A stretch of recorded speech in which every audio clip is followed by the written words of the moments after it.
Well, so this is the next thing I'm building for my little upcoming video project. I did do a sneak peek short of the case, and I've already built the video editing PC. Although a 1063 gig should be more than capable of doing 1080p video editing within reason. It's not going to be great, but I don't have 4090 money. um, so what I got here is an R430. I also have another one I'm working on in the background. Had a pair of these, but I don't need a pair of them. I don't really need this one either. This one's gonna get sold eventually, hopefully. But yeah, so I'm gonna build this out for the video. And what I have here is a stack of 4 2TB SAS drives. These were originally provisioned for a different server, but I never really did anything with it. So yeah, I got 4 of these. That'll go in the front. I have, this is the right stuff. Yep, I have 64 gigs of DDR4 memory, Cisco branded. Came from some Cisco servers. It is slower DDR4. I think this is like bottom spec, but the processor in these are not at all nice. It's a single Xeon, and I think it was a 1.9 gigahertz 6 core. There's a V3. I don't remember the model number. I didn't really pay attention to that. Alrighty. If this had a little more horsepower, I was thinking about putting in a low profile graphics card and USB 3.0 controller, assuming I had something that would fit. I don't know. It might. I don't have any low profile graphics cards near me, but I think I could have gotten something in there. I don't know. Oh, actually, yeah, I could have. I have some half-length cards. I think they're HP branded. I think GT 230s or something like that. Really sad cards, but I was thinking about making a Windows VM basically that I could run on this, but there's just no way that this CPU would be able to handle that and the other stuff that I actually need it to do. Let's see here. Nope, wrong way. So this server is going to be running 3 things in theory. Oh, I had it right first time. My goal is to put a TrueNAS VM on this, a pfSense VM, and a PiHole. And I don't really think I'll need anything else. I have no experience with pfSense or PiHole.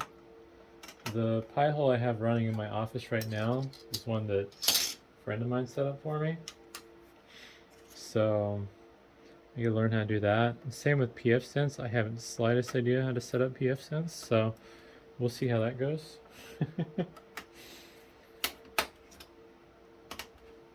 And this is basically gonna be a file server and a router.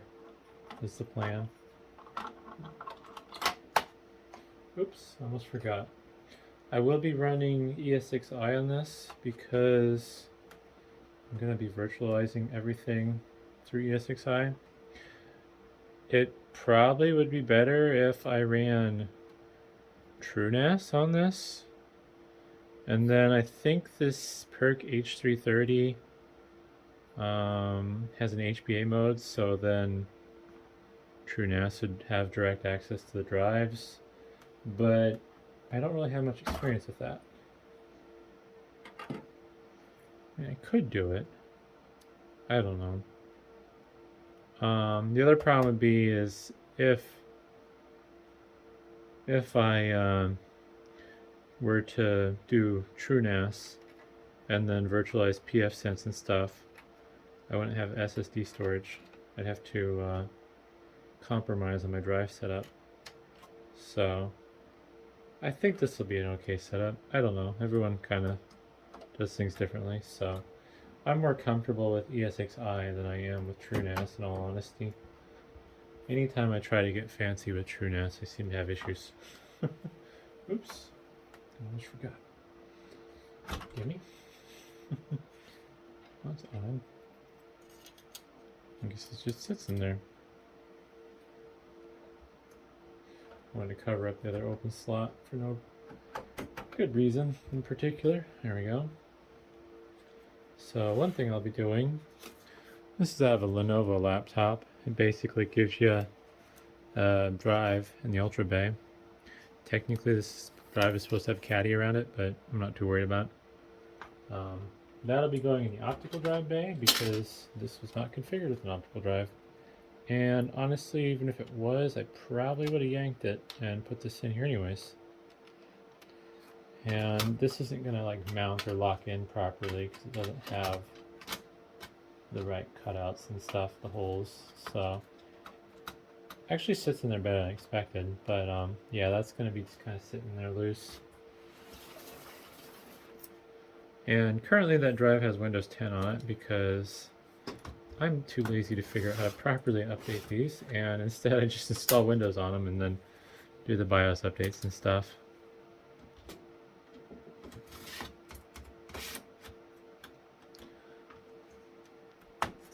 I do plan on running these 2 terabyte drives in RAID 5, so I'll have 1 drive for redundancy.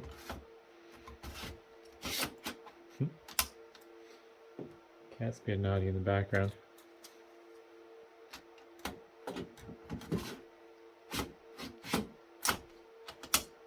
There we go. Uh-oh. Faceplate's not going to fit with this little thing here. I should buy a proper little adapter that I could fit in a server like this. It would be kind of nice. Oh, I see where it's binding. I don't think. Yeah, I'm just gonna leave it. Oops. It's just gonna have to hang out like that, and I just won't be able to put the faceplate on. It's not like the faceplate matters anyways. I don't know if I'll have space for it even, to be honest.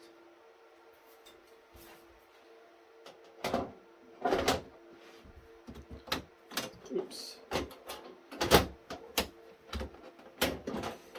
I wanted to use ready rails with this server, but the rack it's going in doesn't have enough depth. I'm hoping it'll have enough depth for the static rails I have, though. We'll find out. But the next step will be to boot this up and clear it to defaults. Well, luckily this server's working just fine. Right now I'm just gonna... I didn't request lifecycle, but okay. I'm just gonna go and configure a few things. I'm gonna set up the drive array and clear BIOS and stuff. Alright, so we're gonna set this to defaults. I just like to do that because I never know what the previous people did with their server. I do need to clear out the RAID controller because there's also stuff that they might have left behind. I want to clear out the foreign configuration as well. That would be my doing. Make sure that... Oops. Oh, never actually done it from that screen before. Yep, everything's been cleared. So I think since I can do it from here, I'm going to set up the drive configuration here. I have to reach around my tripod. I'm going to do RAID 5, select physical disks. This is actually really nice. I kind of like this. I usually do it from the RAID controller screen. SAS. Oh, I guess I could have clicked check all. Operation successful. I'm going to have just under 6 terabytes. Well, it's a different day now, and a whole bunch of problems and issues I ran into. Took multiple attempts to get esxi on here, and turned out that the PNY flash drive I was trying to use, I don't know what the deal was with it. It just didn't like it. So now I'm running a SanDisk one. Ironically, it's the same model, size, capacity as my installer. So I had fun figuring out which drive was which. I ended up just pulling this drive out and rescanning the disks, and then yeah. For some reason, my iDRAC kind of just stopped pulling an IP address. I don't know why. So I may have to cold power off this thing, let it sit for a bit, and then plug it back in. But I'm kind of hoping that it'll just work after it reboots. Well, it looks like there's something wrong, so I think I'm just going to pull the power now while I'm ahead. I'm not sure why this thing's being so fussy. Alright, let's plug it back in. Probably not long enough, but hopefully it'll be long enough.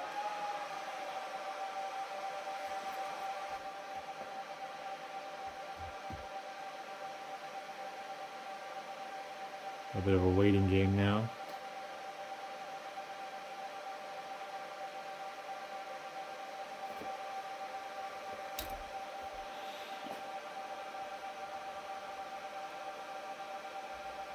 Also, the weird cut was because my phone died. I don't think I mentioned that.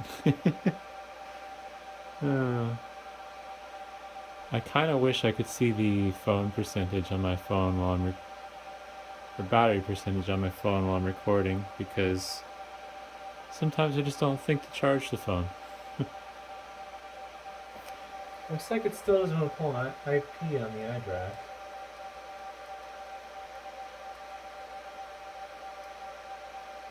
IP undefined.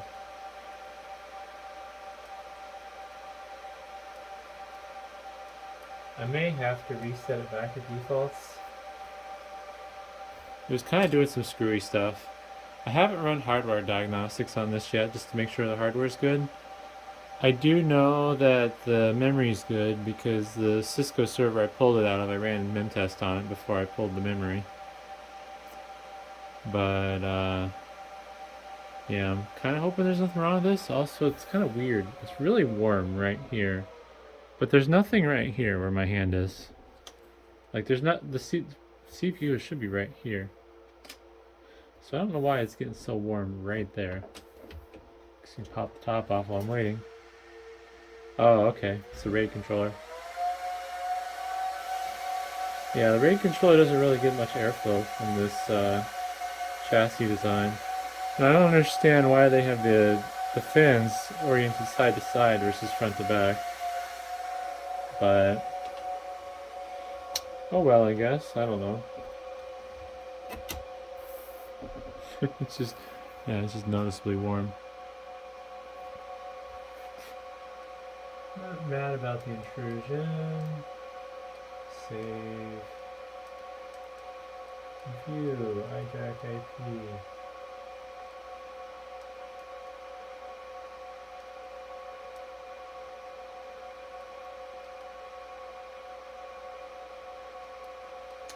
Yeah, iJack is still acting screwed up. The front display, when I'm trying to pull the IP address, it just freezes. So that's kind of annoying. Be nice if this would boot.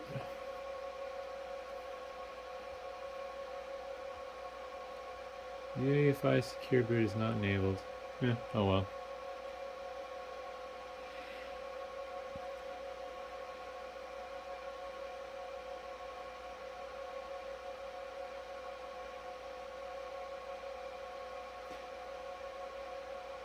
Feels like it's booting pretty fast compared to my R720, although I don't know.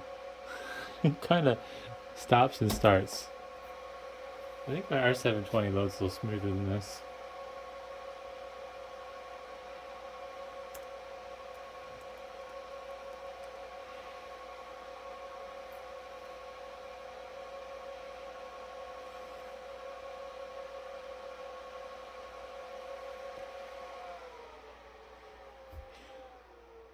Honestly, I'm kind of wondering if I should have gone the TrueNAS route and then virtualized pfSense and PiHole on that. But I guess that's just kind of up for debate at this point.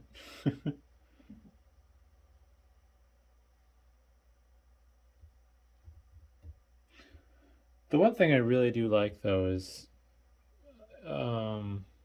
replacing failed drives in a RAID setup is a lot easier than dealing with a drive replacement in TrueNAS.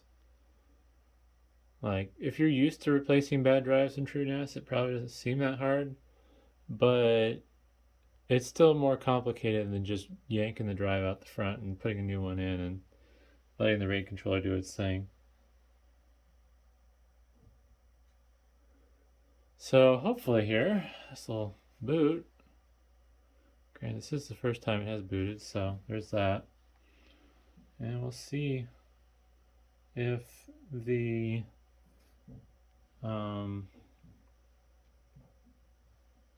sorry, cats are making noise in the background. It's distracting. We'll see if this recognizes all the drives properly. And it looks like we did not get an IP address for some reason. I think I have to configure that.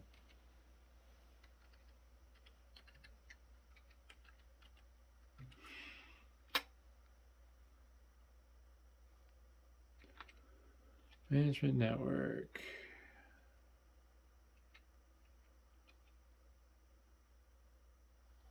Set a dynamic. So why is it not pulling an IP? Oh, that's why. Okay. Well, this little netgear switch. The gray cable's not plugged in all the way. That would explain why iDRAC's been acting kind of dumb. I was kind of wondering what was going on, but I didn't think to check. That is not a valid IP address, so hopefully there's a way to refresh that. I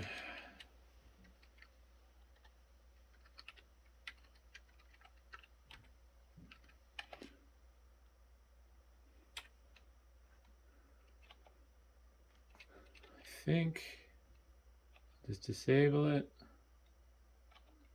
and oops, and then re-enable it and let it pull an IP. I could apply changes and restart management network. Yes, there we go. I could just manually pick an IP, but I don't know what IPs I have open off the top of my head on this network, because I have a bunch of stuff connected right now that normally isn't. Alrighty, get into here. Oh, Windows wants to do updates. Imagine that. I don't think I ever reboot my stuff.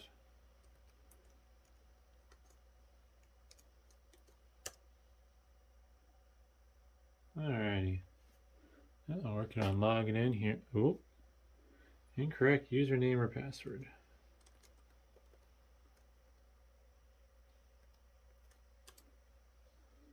There we go. And don't care for right now. Oops, oh well. So no storage currently, but it should see. I think I have to add. Create new. It's been a while since I've done this. Oh. Well, that ain't good.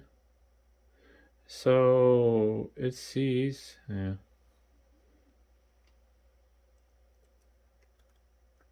It's gonna name it HDDs. Hard drive. It sees my hard drive, so it doesn't see my solid state drive. Yes, erase. So that's not a good sign.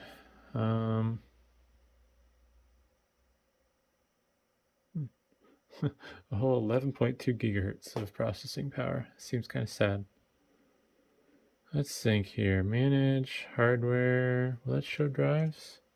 I believe it should show drives. Touchscreen's only handy when it works right.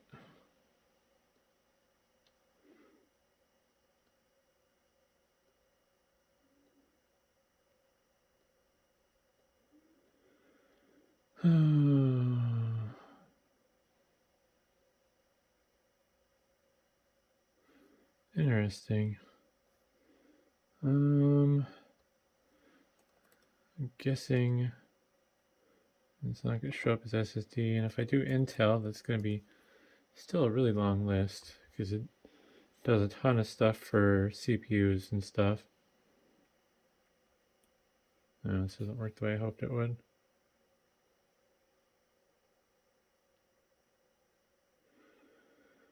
Oh, I don't understand why it doesn't see my SSD. That's kind of annoying.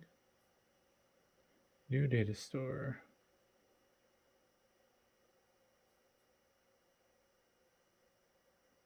No devices with free space. I don't think it's because there's Windows on the drive. I don't think that would matter. I'm not sure. Oh, here we go. Oh, it sees the SSD. Why can't I use it? New data store. SSD. Because I need this SSD for boot stuff. Useful disk. There we go. Hopefully that'll solve that issue. Yes, erase it. Okay, now I should have 2 data stores.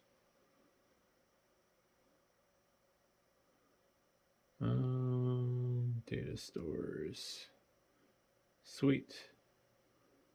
So that'll be nice. And it should show up in the home screen now. Total of 5.89 terabytes. The SSD is going to be for my TrueNAS boot, my pfSense boot, my PiHole boot, and I think I'll have enough overhead to throw a Windows 10 install on here too for the fun of it. I might only give it 3 cores. This thing has 6, but I don't have as much overhead for over provisioning if I hit it too hard, and I'm going to run into issues. And I'm not sure how much stuff resource-wise pfSense needs. TrueNAS really isn't going to need much because I'm only going to be able to hit it at gigabit speeds unless I were to, for some strange reason, put a 10 gig card in there, but I don't really foresee a good reason to do that. So I think that'll make it good for this video. I don't know if I'll do a video on pfSense and stuff since there's better videos on that. So I think I'll do a follow-up video once I get the software I want on this set up along with virtual machines. I'll have to make some pools and stuff. Or well, not pools. I don't remember what they call them in esxi. I don't normally think about this stuff since I don't try to make videos on it. But yeah, that's a pretty good start. It's fairly quiet, and I'm just kind of curious to see how much power I'm drawing right now. 84 watts. Wow. So this is going to be a pretty lightweight server. The nice thing about these R430s versus the R420s is they have 4 built-in gigabit networking ports versus the 2 that the 420s have. Also, you get the RAID controller, which I believe has better TrueNAS support because I think it has an HBA mode, and that's what people are saying. You put these in, so TrueNAS will play nice with them, and you can do a proper ZFS pool. But yeah, I think despite the issues, off to a good start. I'm a little bummed that I wasn't able to fit the faceplate on. I mean, I think I could probably jam it on and just be really mean, but I don't really want to break stuff. So somewhere I think I do have one of these optical drive bay adapters that isn't for a specific model that doesn't have this giant faceplate. So I might change that. I kind of almost want to keep one of these to make a file server out of for my own use, since they're not worth enough to justify selling them on eBay.